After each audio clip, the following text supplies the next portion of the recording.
I want to ask you one raw question before I speak. If you stopped steering your life and simply trusted God, truly, completely, without reserve, what would happen next? Would your fear release its grip? Would the doors you've been pounding on finally open? Would the broken places begin to stitch themselves up? That question is not rhetorical. It is the threshold of a new season. Imagine a heart so exhausted by trying that it stops strategizing and surrenders. Imagine waking up one morning and discovering that the weight you carried for years is lighter, not because you worked harder, but because you let go. This message is for the doubter, the struggler, the saint who has prayed but still plans. It is for the one who has believed in God in theory, but not in the messy reality of surrender. We will walk tonight into what happens when trust stops being a Sunday phrase and becomes real. Trusting God completely is not sentimental. It is a supernatural operating system. It rewires priorities, redefines risk, and reroutes destiny. When faith becomes practical, your prayers look less like wish lists and more like blueprints. But trusting fully often demands a loss of control, loss of prestige, loss of comfortable explanations. It demands walking off the map and listening for a voice louder than the crowd. I want you to feel the urgency of this moment. This is not a motivational pep talk. It's an invitation into an experimental obedience that changes outcomes. We'll unpack 6 realities, stages, that begin to happen when a life truly trusts God, the dismantling of fear, the recalibration of identity, doors opening by design, supernatural provision, accelerated favor, and divine alignment with purpose. If you are ready to quit the habit of half belief, lean. Because what I'm about to reveal is promise and protocol, and the first truth will strip the mask off every counterfeit piece you've settled for. But before we step into that truth, let me tell you about the night I realized trust was no longer optional. Fear is not merely an emotion, it's an atmosphere. It is that silent architect that shapes your decisions, limits your prayers, and blinds you to what God has already declared possible. Every human heart, before it learns to trust completely, is first trained by fear. Fear of loss, fear of failure, fear of rejection, fear of waiting too long. Fear teaches you to control everything so that nothing surprises you. But the tragedy is that control is the enemy of faith. The moment you begin to rely on your ability to manage outcomes, you push God to the background of your own story. When you finally decide to trust God completely, something begins to happen internally. Not instantly, but deeply. Fear doesn't vanish in one emotional moment. It is dismantled piece by piece as revelation replaces imagination. You begin to see that fear is often the evidence of a wrong picture painted by unbelief. Trusting God shifts that picture. Suddenly, what used to terrify you becomes territory for faith. The same storm that used to paralyze you now becomes a platform for encounter. Because trust is not the absence of fear. It is the decision to obey God in spite of it. Many people pray for courage while still entertaining fear. But courage is not born in safety. It's born in surrender. You cannot experience the supernatural while still negotiating your obedience with anxiety. You must come to a point where you say, even if I do not understand, I still believe. It's in that moment that fear begins to lose its grip. Trust dismantles fear by changing the authority you submit to. When fear speaks, it magnifies uncertainty. When trust speaks, it magnifies God's character. The voice you agree with will shape the world you live in. Think about Peter stepping out of the boat. It wasn't logic that carried him. It was trust. The wind didn't stop. The waves didn't flatten. But when his focus shifted from the waves to the word, he defied everything that was supposed to drown him. That's how God trains us. He doesn't calm the storm immediately. He first calms the man within the storm. When you learn to trust God completely, you stop praying for smaller waves and start believing for stronger faith. Fear thrives in the unknown, but trust thrives in revelation. The moment you understand that the one leading you cannot fail, the unknown stops being a threat. It becomes a classroom. You start interpreting delay differently. You see closed doors not as rejection, but as redirection. Every unanswered prayer becomes evidence of divine protection. Fear wants you to believe that you are alone in a battle God already won. Trust opens your eyes to the unseen hand that has been guiding your steps even through confusion. The dismantling of fear is not a gentle process.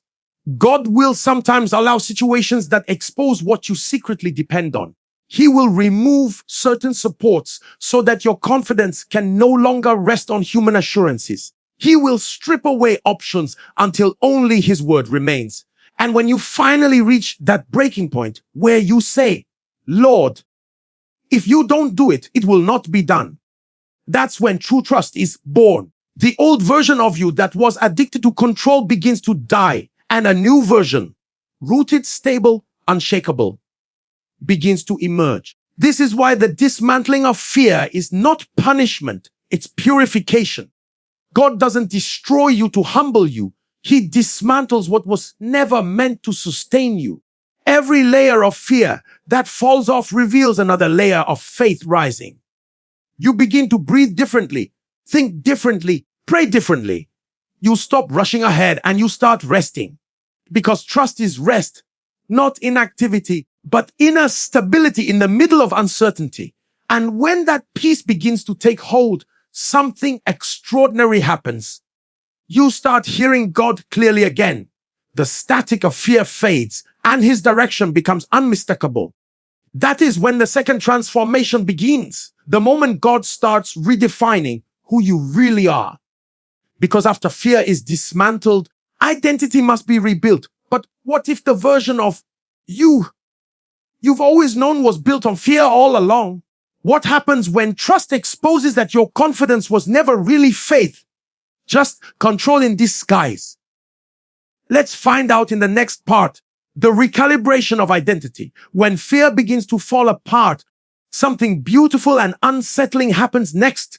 Your identity starts to shift. For most of us, identity has been a construction project managed by comparison, achievement, and approval.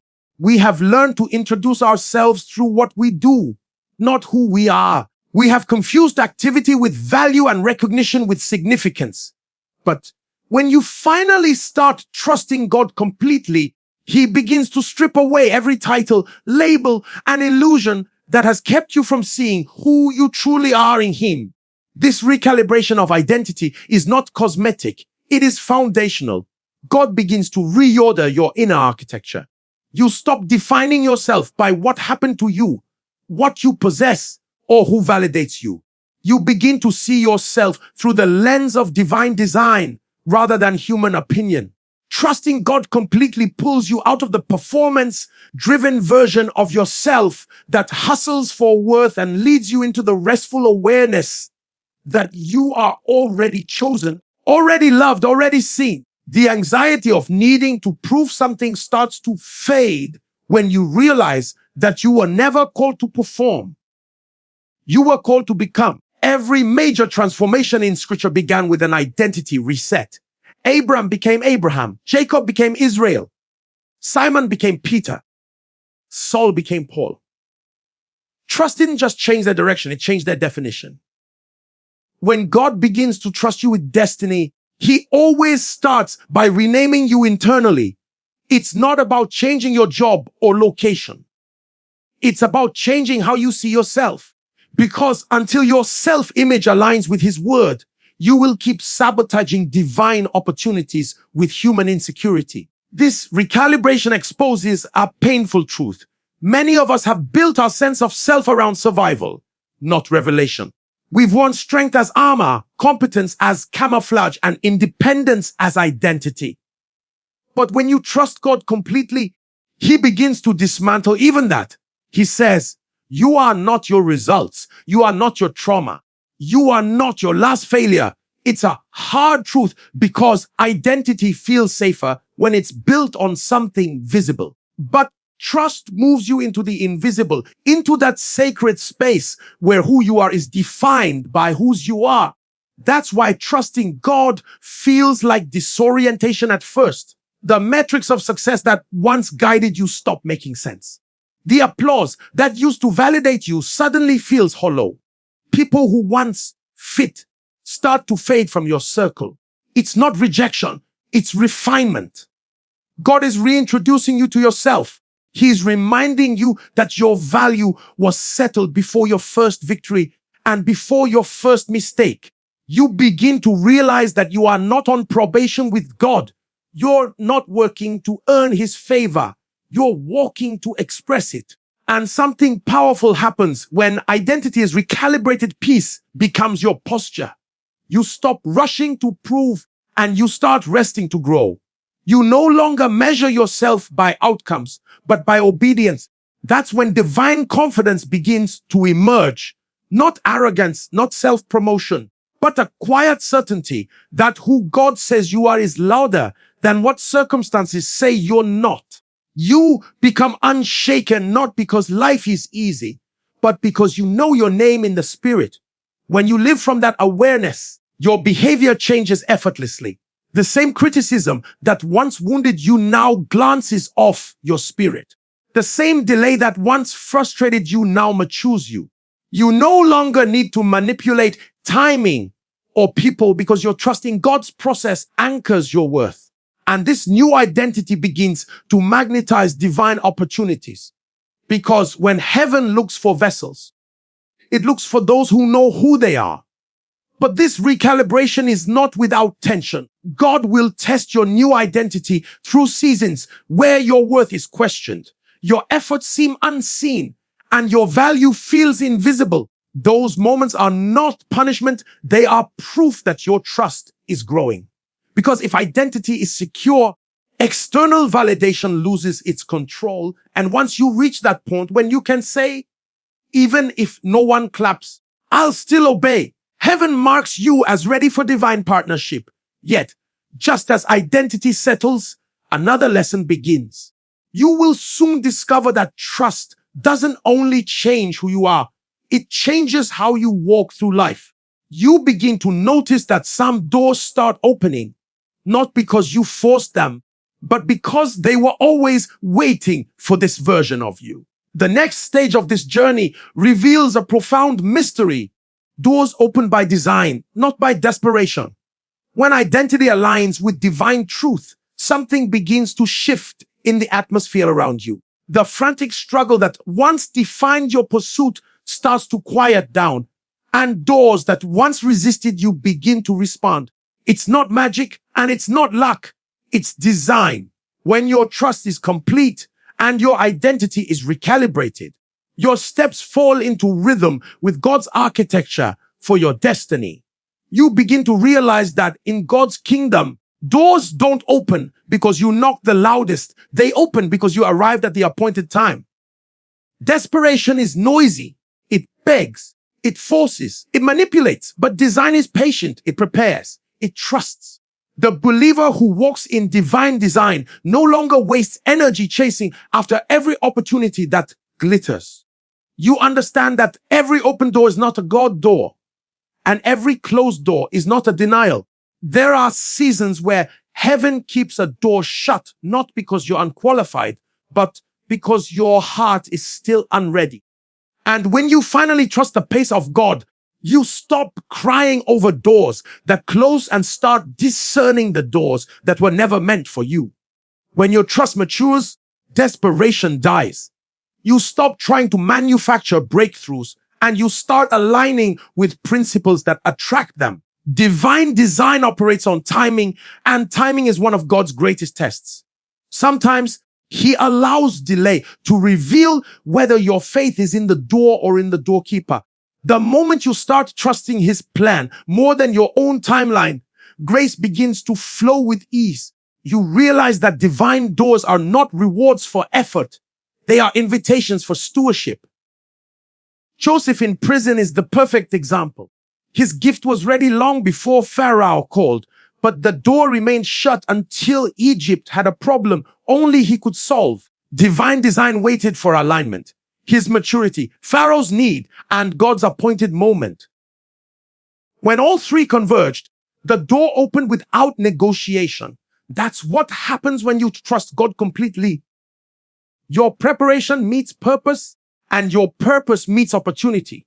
There's no manipulation, no campaigning, no anxiety. Just divine sequence in motion. Trust transforms your posture in the waiting room of destiny. You no longer pound on doors with frustration. You walk with quiet assurance that what belongs to you cannot be taken, delayed, or replaced. You begin to recognize that some doors open automatically when you carry the right weight of character. The promotion, the partnership, the favor, they come not because you pushed, but because you grew. God doesn't promote pressure, he promotes alignment. And here's the mystery: when you walk in divine design, you stop looking for open doors. Open doors start looking for you. Opportunities begin to locate your obedience. Divine helpers begin to sense a pull toward your assignment. What used to take years begins to unfold with divine precision. It's as though heaven had been waiting for you to stop forcing outcomes so it could start releasing appointments. But make no mistake, design doesn't mean ease. It means order. God will test if you can trust him when the design seems delayed. There will be moments where the silence feels cruel, when you'll be tempted to knock harder, speak louder, and fight for attention. Yet, true trust keeps you still. You will know the difference between striving and positioning. You'll discern that when God opens a door, no man can shut it. And when he shuts one, no man can pry it open.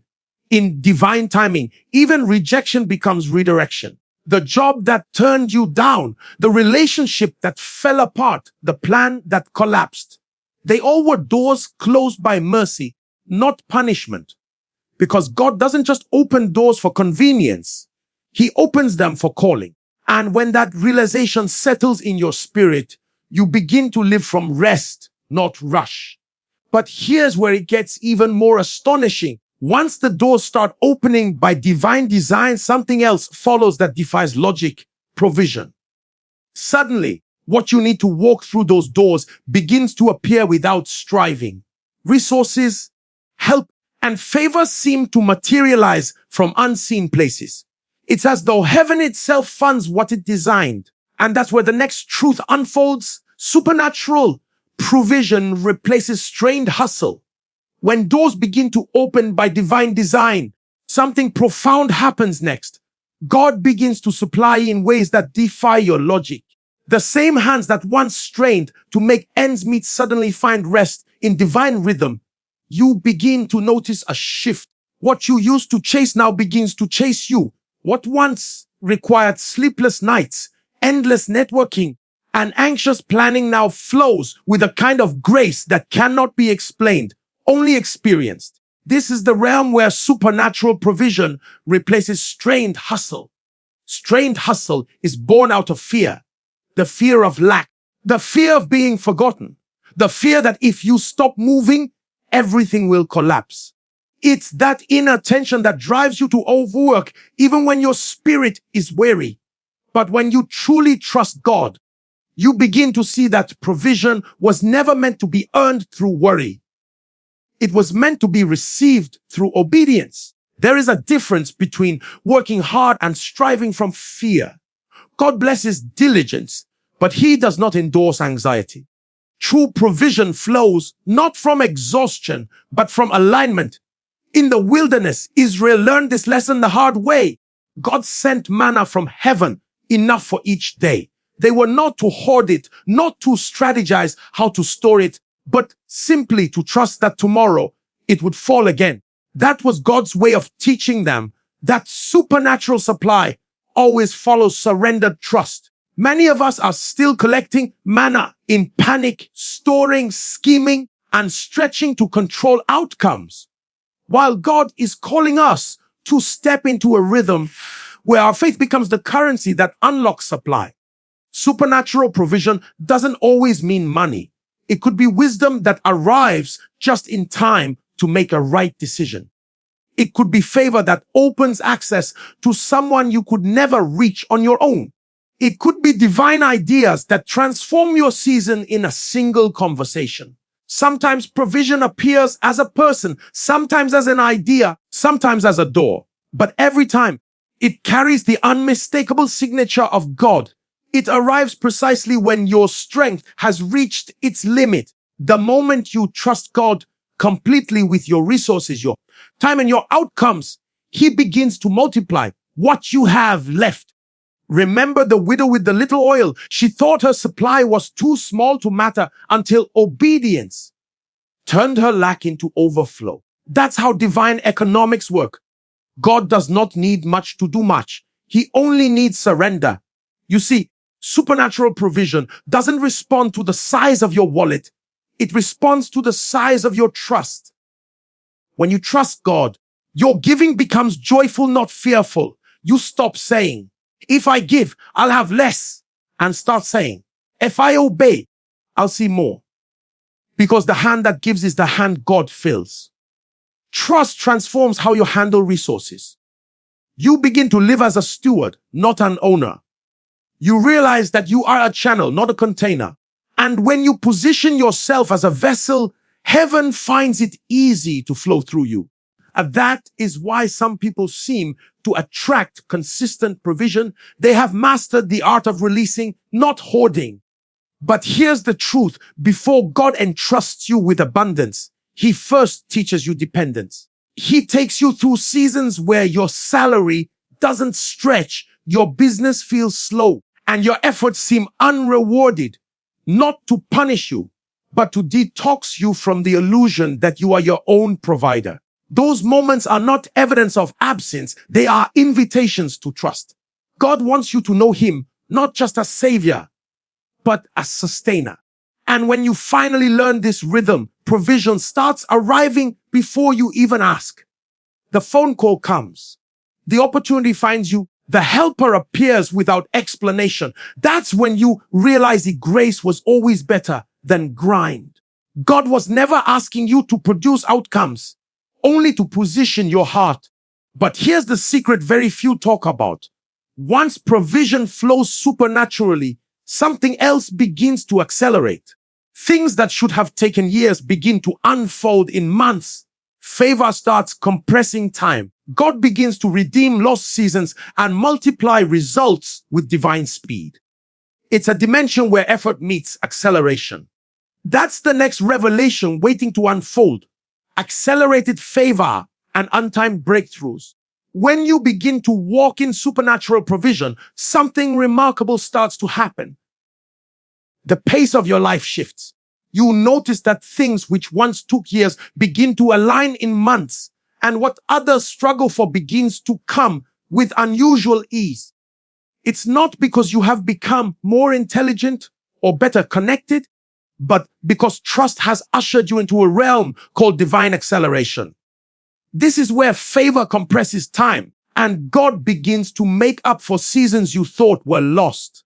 It is the mystery of untimed breakthroughs, those moments where heaven overrides natural timelines to fulfill divine purposes. When trust matures, God starts accelerating your destiny, not as a reward for effort, but as a response to surrender. You see, favor is not random. It is the visible evidence of God's invisible endorsement. When you are in right standing with His purpose, doors, people, and opportunities begin to synchronize in supernatural harmony. Suddenly, things that seemed delayed for years start moving with divine speed. A single encounter, a single idea, a single yes can shift what a decade of struggle could not. That is the beauty of accelerated favor. It redeems time without exhausting strength. In Scripture, Joseph embodies this mystery. One day, he was a forgotten prisoner. The next, he was standing before Pharaoh interpreting dreams. No campaign, no promotion ladder, no explanation, just a moment of divine timing that rewrote his story. That's how favor works. It locates you where logic cannot find you. It doesn't always announce itself. It simply positions you at the intersection of destiny and readiness. But notice, Joseph's years in prison were not wasted. They were preparation for acceleration. Trust in God does not remove waiting, it redeems it. Every delay you survive becomes currency in the realm of favor. When God accelerates you, it's never to impress men, it's to fulfill assignments. The same people who overlooked you begin to seek you. The same system that ignored you begins to invite you. Suddenly, you are standing in rooms you never applied to enter, carrying influence you didn't fight to earn. That's not coincidence. That's divine endorsement. Favor is not fair, but it is intentional. It flows in the direction of those whose hearts are aligned with obedience. Untimed breakthroughs happen when heaven fast tracks outcomes that should have taken years. You begin to see divine convergence. Moments where everything seems to click at once. The right person calls at the right time. The opportunity arises just when you needed it. Resources appear out of nowhere. You realize that what you once chased is now being delivered to your doorstep by grace. It's as if God himself is saying, "You've waited long enough. Now watch me accelerate." But acceleration is not chaos. God will never move you faster than your character can sustain. That's why trust and obedience remain critical. You must remain grounded while God elevates you, because favor that outruns preparation becomes a burden, not a blessing. Divine speed is safest in the hands of a surrendered heart. That's why God takes years to prepare you for blessings that will manifest in moments. And yet, even as favor accelerates your destiny, God will ensure one thing remains clear. You are not the source of your success. He will orchestrate circumstances that remind you that every open door, every unexpected connection, every multiplied result is a product of His mercy, not your mastery. The moment pride begins to whisper, grace begins to retreat. Sustained acceleration requires sustained humility. The beauty of trusting God completely is that He doesn't just bless you with outcomes, He blesses you with timing. He redeems years of frustration with one season of favor that feels like prophecy fulfilled. And when you experience it, you'll know no human hand could have done this. That's what divine acceleration feels like. Rest inside motion, peace inside progress, ease inside expansion. But as God accelerates your journey, something deeper begins to happen. Your steps are no longer random. They become orchestrated. You start to notice that every encounter, every delay, every open door has been leading you somewhere specific. This is not just favor, it's alignment. Because after acceleration comes the final stage of complete trust, divine alignment with purpose. Acceleration without alignment can become distraction. And this is why, when favor begins to move swiftly and doors open effortlessly, God does something deeper. He starts to align your life with your purpose. Divine alignment is that sacred moment when every scattered piece of your story suddenly begins to make sense. The pain, the waiting, the unanswered prayers, the detours, all of it starts forming a pattern you couldn't see before. It is the season where God takes everything that once looked random and weaves it into revelation. You realize that you were never wondering, you were being positioned. Trusting God completely will always lead you into alignment.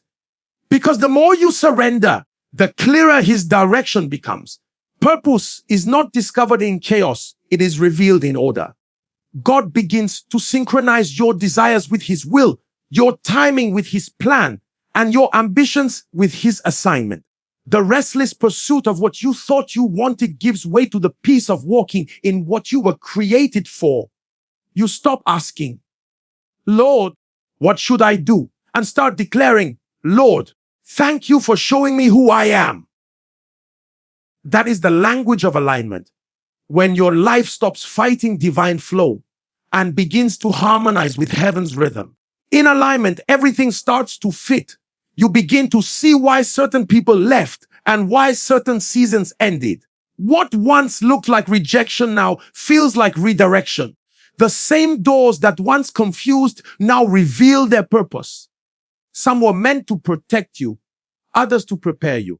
You start noticing divine patterns, that the job that didn't work out pushed you into calling, that the friendship that ended freed you for focus, that the heartbreak that broke you actually birthed discernment. When trust becomes your foundation, alignment becomes your reward. But alignment is not just about clarity. It's about capacity. When your life aligns with purpose, your capacity to carry divine responsibility expands. You stop doing good things and start doing God things. There is a precision in your decisions. You begin to say no with confidence because you finally know what yes truly means. God starts surrounding you with the right people, not those who entertain you, but those who sharpen you. The distractions lose their pull because your spirit recognizes its assignment. Alignment doesn't remove battles, it gives them meaning. Suddenly, you can endure storms you once ran from because now you understand their purpose. Pain becomes your tutor, not your tormentor. Waiting becomes training, not punishment. Every challenge becomes a tool in God's hand shaping your maturity. You start realizing that purpose was never about spotlight. It was about stewardship. You were never called to be seen. You were called to be effective. When divine alignment takes hold, peace becomes your compass. Even when the next step isn't clear, you sense you're exactly where you're meant to be. You stop forcing progress because grace starts carrying you. You begin to live from conviction instead of convenience. You notice that your words carry weight, your prayers carry authority, and your presence carries impact. Not because you're trying to impress anyone, but because your spirit is synchronized with heaven's design. This is the beauty of complete trusting. It doesn't just change what you have, it changes who you are becoming. You are no longer a wanderer hoping for direction. You become a vessel expressing divine intention. The storms you once feared now serve your destiny. The battles you once cursed now build your boldness. You begin to walk as someone who knows they are sent, not someone who is searching. But alignment is also a test. God will check if you can stay faithful when alignment leads to unfamiliar assignments. Sometimes He will shift you into places that don't look comfortable, but are critical for your calling. You will be tempted to go back to what's predictable, but alignment demands movement because the next stage after alignment is activation, when everything God has been building in you begins to manifest through you. And that's where the story turns, because once you are aligned, heaven begins to express itself through your life. Your words start unlocking others. Your obedience becomes someone else's breakthrough. It's no longer just about trusting God for your journey. It's about becoming the vessel God trusts for His. And that's where the next revelation unfolds. When alignment turns into divine activation, would you be ready when God decides it's your season to be sent? So now you've seen it. The journey of complete trust is not a theory. It is a transformation. It begins in fear. It moves through surrender. It unfolds in identity, and it manifests in alignment. Every step strips away the illusion that you were ever in control and reveals the truth that God was always writing something bigger than your plans. The moment you truly trust Him completely, life stops being a cycle of guessing and starts becoming a story of grace unfolding. You realize that what looked like a delay was development, what felt like rejection was redirection, and what seemed like silence was strategy. The wilderness wasn't meant to break you.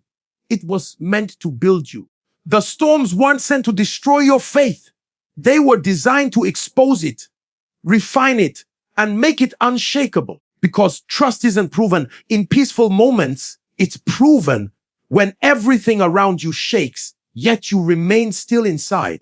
When you finally trust God completely, fear bows, striving ends, and peace becomes your new strength. Doors open by design, not manipulation. Provision flows without panic. Favor accelerates without explanation. And alignment pulls you into the very purpose you were born to fulfill. You start realizing that every prayer, every tear, every waiting season had an assignment to make you trust the one who never fails. This is the real secret. God was never trying to make your life easier. He was trying to make your faith stronger. Because a strong faith can carry a heavy destiny. You stop living for control and start living for calling. You don't just believe in God. You believe with God. And suddenly, the phrase, trust completely, is no longer a challenge. It's a lifestyle. And in that moment of surrender, everything clicks. You see it clearly now. He was never late, never silent, never absent. He was preparing you all along. So if you've been wondering what happens when you finally trust God completely, this is it. Peace replaces panic. Grace replaces grind. And purpose finally replaces confusion. But even now, as you exhale in the relief of that revelation, heaven leans in with one more question. Now that you trust him, will you dare to obey him completely?